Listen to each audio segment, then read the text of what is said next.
কিছুদিন আগে আমি যখন আসছিলাম তখন আমি যুব উন্নয়ন বোর্ডে একবার যাওয়ার পরে দেখা গেছে যুব উন্নয়ন যে স্যার উনি আমাকে বলতেছে যে আপনি সেকেন্ড পার্সন আসছেন এই জিনিসগুলো নিয়ে। আপনাদের সিলেটের এইখানে কেউ আসতে চায় না, কেউ আসে না, কারণ সিলেটি মানেই একটা ট্রেন্ড, আর সিলেটি মানেই আপনার একটা ব্র্যান্ড।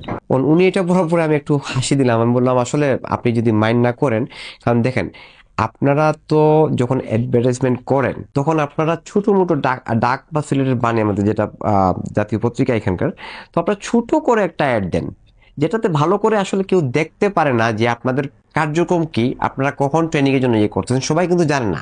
এখন সোশ্যাল মিডিয়ার যুগ, আপনারা যদি ভালো করে প্রচার না করেন মানুষ জানবে কিভাবে? হয়তো সিলেট শহরে কেউ আসতে চাইতেছে না, বাট সিলেট জেলা তো অনেক বড়।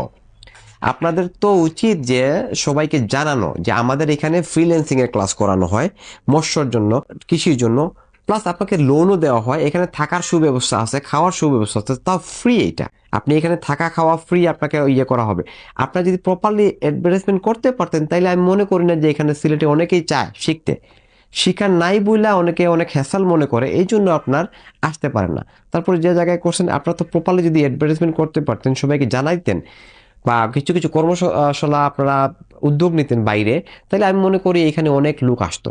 আপনি আসলে একবার কথা বলেন, আপনাকে নিয়ে আমি মিডিয়াতে যাব, আপনি ভালো করে বলবেন যে আমাদের আসলে কি কি কোর্সগুলো আছে, কবে থেকে শুরু হয়, কখন থেকে এটা, আপনার কত বয়সটার লিমিট কত, ইভেন ওরা আপনার লোন পর্যন্ত করে দেয়। আপনার যে আপনারা যদি আপনারা এখান থেকে কোর্স করেন আপনাদেরকে আমরা একটা লোন দিব, ওইটা দিয়ে আপনারা শুরু করতে পারেন, পরে আস্তে আস্তে আপনারা পরিশোধ করতে পারবেন।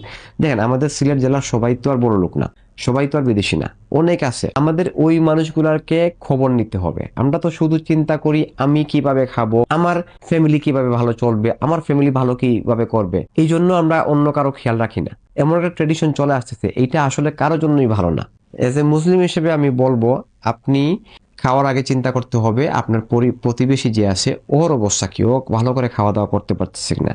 আগে যেরকম আমরা ছিলাম ছোট থাকতে সময়, বিশ্বাস করবেন কিনা জানি না, আমরা পাড়ার সবাই কিন্তু একই ছিলাম। রমজান মাস চলতেছে, এই রমজান মাসে আমরা সবাই অ্যাটলিস্ট এক প্লেটে করে যে ইফতারি আমরা বাসায় তৈরি করি, ওইটা প্রত্যেকের বাসায় একটা একটা প্লেট দিতাম। তো প্রত্যেকের বাসা থেকে আবার আমাদের বাসায় একটা একটা করে প্লেট আসতো। এটা সুন্দর একটা পরিবেশ ছিল, সবাই সবাই চিনতাম জানতাম। এখন দেখা গেছে আমাদের পাশের বাসায় কি আছে ওরেই আমরা চিনি না। তো আমাদেরকে সবকিছুর পরে এটা একটু খেয়াল রাখতে হবে। সিলেট বলেন, বাংলাদেশ যে কোনো জায়গায় বলেন, জেলা বলেন, আমাদের প্রতিবেশীকে এইটা আমাদেরকে জানতে হবে, এটা আমাদেরকে দেখতে হবে।